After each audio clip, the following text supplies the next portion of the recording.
I hope you're all doing well. So, originally I was going to sit down and write an entire script for the Blood Moon event, but I actually don't think it's necessary, because in reality, well, there's a lot to say about the Blood Moon event, and at the same time, there's not a lot to say. So, if you've been watching the videos of my peers, like the Mr. Headache, or Mint Skull, or even some others, you might have seen people saying that the Blood Moon event is a failure, and it's not as good as it could have been, and all of these things, and I kind of agree with them, but I also kind of disagree, and we're going to go over all of that right now. So first off, I just want to say that despite everything that I'm going to talk about in this video, despite some of the complaints that I'm going to come up with, I'm actually enjoying the Blood Moon event as killer too. I know for some people that's wild, because gens typically fly at a fast pace, but I've actually been enjoying the game as killer. The background footage for this is probably going to be mostly Vecna. You'll be seeing me playing Vecna for the Blood Moon event. Let me turn the ringer on my phone off so it doesn't interrupt me. Anyway, I've been having a lot of fun on Vecna, and I don't know if I'm having fun with the Blood Moon event because I'm playing Vecna, and Vecna is just one of my favorite killers to play, or because the Blood Moon event is actually just a pretty solid, relaxing time. I mean, generally, I find the game to be relaxing overall. Very, very rarely am I actually stressed out when it comes to the game, and when I do find myself getting overtly stressed, I usually just turn the fucking thing off. So maybe it's just my attitude toward Dead by Daylight in general, but I've been enjoying the Blood Moon event. I've been waiting for this thing for over a year, and nothing is going to stop me from farming blood points and finally finishing Prestige 10ing every killer, which, by the way, I am literally almost done. Dracula is at Prestige 8, which I got him from Prestige 3 to Prestige 8 in 2 days because of this event, and after him there's only Houndmaster and Kaneki left, so I am super excited for that. And then I'm going to start dumping blood points in the Vecna. I'm hoping to get Vecna close to P100 by the time this event's over. Anyway, point is that I've been enjoying myself. Despite some of the complaints that I'm going to have later on, I've been enjoying myself. Let's get the positives out of the way first. I think that first off, the blood point gains are phenomenal this year. Last year, they started off pretty shit.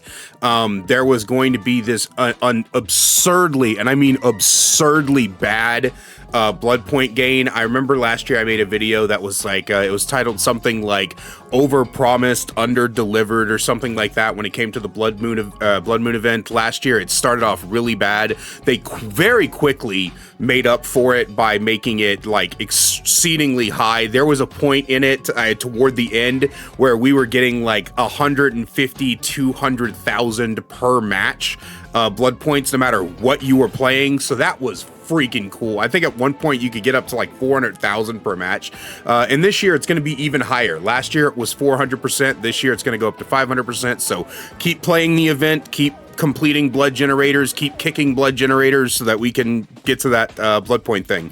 I like the mechanic that they're trying to do. The key word here is trying. I made a video a long time ago, it feels like a long time ago at this point, called the generator problem, where I was like, hey, the reason that generators move so fast is because they are the survivor's only objective. It's the only thing survivors do. All they have to do is walk to a generator, get on it, hold M1 until something happens to get them off of that generator, and that's a problem. So no matter what the time is to complete a generator, generators are always going to feel too fast just because of that, and that's why so many killers feel like they need to run multiple slowdowns, because there's nothing to stop survivors from just hopping on a generator and staying there. My solution, and many other people's proposed solutions throughout the years, has always been that generators should be more of an active thing to do, where where survivors have to go out and get a secondary object to bring back to the generator to complete it. And so people have proposed different ways of doing this. My proposed way was like each generator has a checklist and you can like pin that checklist to the corner of the screen, and then you and other survivors can like go out and find those parts, and it like checks it off as you find those parts. And like there was like an inventory. So I did something really complicated, which I'm not really sure of nowadays. But other people have suggested things like, oh, you can go out and you have to go out and get parts, and then however many parts you get, that's up to the amount of progress you can repair on a generator until you have to go get more parts, stuff like that. And Behavior has basically put in a kind of beta test. Honestly, I wouldn't even call this a beta test. I would call this like an alpha test of the concept with the new blood generators. You go to a pump, you get the gas can, you fill it up, then you bring it back, and then you dump it into the generators. Now, this is all well and good. And I will say, like, as a survivor, this is a far more interesting way to do generators. I much prefer this to having to sit on a freaking gen for ages and trying to fill the fucking trying to watching a little bar go up.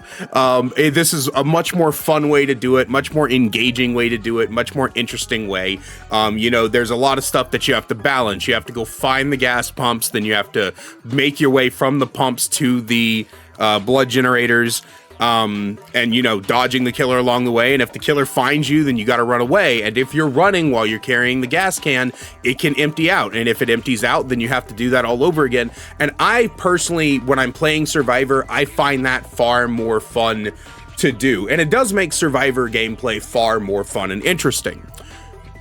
As killer, I don't fully mind it, but there are some problems. And honestly, there's just a shitload of problems.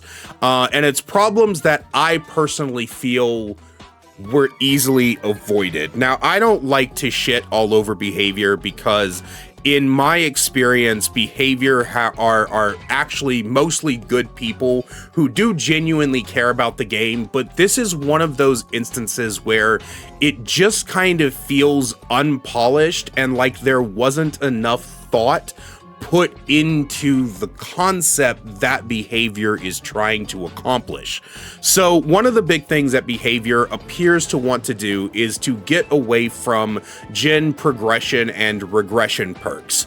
There has been a meta for far too long of killers running way too many slowdowns and survivors being able to do things like hyper-focus stakeout or bring toolboxes and just sit on generators and cause a lot of problems with the game. And it's been a big frustration for both sides for a very long time.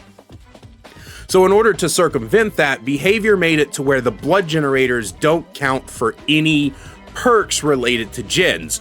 On the surface, this sounds like a good idea, but in practice, what they've done, or what I can assume they've done, is they've coded the blood generators to not be generators at all.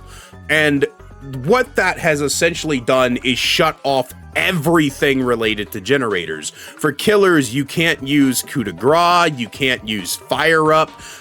Certain killer powers are completely turned off. The blood generators don't proc the pig's head traps. They don't let Freddy teleport to them. The Houndmaster can't send her dogs over to them. Brutal strength doesn't break the blood generators faster. There's nothing to actively work with the generators. It completely kills some killer powers, and that can feel very frustrating to a lot of people, and I genuinely understand that. Like I said, I'm having fun, but I think that it's more my attitude toward the game in general that allows me to have fun, not the fact that this Blood Moon event might necessarily be the most fun for people. This feels very frustrating because these generators finish hella fast, and I'm gonna go ahead and tell you that like 2.5 cans or however much it takes to fill up a blood generator is way too little. It's way too little. It's not enough. There is no shot in hell that is anywhere near enough. I would say it should take like 5 cans to fill up a generator. And if you're gonna completely turn off perks, related to the generators, I think that kicking it should regress them by like 10 or even 15%. And you should have to repair 10 to 15% of the generator in order to freaking, stop it regressing. Because I have had times where I have walked over to a generator that was like 50% complete, kicked it, walked away, and within, like 10 seconds, that generator pops. Like the blood gen pops, it gets complete. And I'm just like, what do you mean? Like, what do you mean it's completed? I just kicked the damn thing. So it really feels bad from the killer side, where you really feel like nothing you do matters. And because there's no gen defense at all, it feels like insanely unfun for some killers. On the survivor side, however, because no generator perks or nothing is working, a lot of killers are tending to play these like high ranking S tier killers, Kaneki, Blight, Nurse, Hillbilly, and they're just trying to like run over and rush down survivors as fast as possible. And so a lot of survivors are feeling like there's not enough variety for them to be able to play. And unfortunately, as the DBD community tends to do, the mode is also turned into a sweat fest for a lot of them, right? It's a cycle that happens every single event. I'm not going to blame the Blood Moon specifically, because this happens every single event. A group of people decide that they're going to sweat, both survivor and killer decide that they're going to sweat the event out. And then they start going against people who are trying to treat the event as a haha casual mode, and then those people get mad that they're facing sweat, so they start sweating, which causes other people to start sweating, and then it just turns into one big fucking $10,000 tournament, gotta get grandma's surgery money type of deal, and it can be very frustrating for a lot of people. But like I said, I think that this just feels a little bit incomplete to me. This feels like Behavior had this great, fantastic idea that could, in my opinion, set the precedent for the base game in the future. I would love it if future events had different versions of this, right? Like maybe the anniversary event, the anniversary gens, you have to go get wires or gears, right? And then for the Haunted Chill event, you have to go get like some essences to fill up special generators. I think that's all a really cool idea. I think that future events, and again, even the base game eventually, could have this type of generator, which is much more fun to do, much more engaging to do. But of course it needs a lot of fine tuning. Of course it needs a lot of work, which is absolutely fine. I just think that Behavior jumped the gun when it came to redoing the way perks interact with generators, because they ended up turning off way more than should have been turned off. And I just personally don't like that. I don't like the fact that, first off, having killer powers not function is just dumb, but having perks that have nothing to do with regression like Coup and Fire Up not work as well. And I'm assuming this also happens on the survivor side. I don't know, because nobody on the survivor side uses gen related perks that aren't just progression, right? But there's perks like Poised and not Counterforce, Rookie. What is that Leon perk? There's a Leon perk that's called like Rookie or Rookie something that shows you whenever a generator is regressing. So, there's multiple survivor perks that I'm also assuming don't work, but nobody uses those perks. That's why we haven't heard anything about it. So in my opinion, that's just not good, right? This kind of shortcut to coding the blood generators in order to turn off regression and progression perks on them has kind of ruined a lot of stuff that it shouldn't have. And I feel like that should have had a little bit more thought. So yeah, I definitely do mostly agree with my peers like Mintskull and Bran, that this event could have used a bit more fine tuning before it was, kind of slapped in front of us. Let me address one more thing. Actually, I was about to close out, but let me address one more thing. People have said, oh, killers didn't really get anything this event. I'm not going to lie to you. It hasn't really bothered me. I think that there's not really, to me, the most they could have done was like give you the ability to like maybe kick the gas pumps.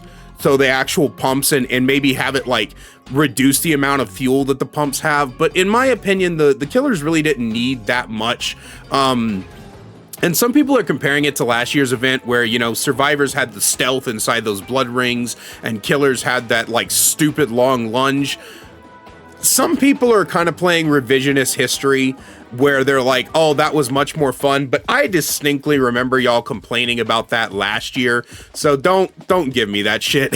don't give me that shit about how it was more fun last year. A lot of y'all complained about that system as well. But anyway, I will say that the killers not really having much to do is not bothering me. Like I said, I'm still having fun, but I do agree that it's a little bit unpolished. I do agree that there's a lot more that they could have done. I'm having fun. And again, that could be my attitude toward it. But you know what? Tell me what you guys think. Let me know in the comment section down below. I love you guys so much. And as always, a great big special thank you to my channel members listed on screen now. If you want to find out how to become a channel member today, get awesome perks like seeing videos early, merch discount codes, and more, then please click that join button down below. I love you guys so much, and I will see you in the next one.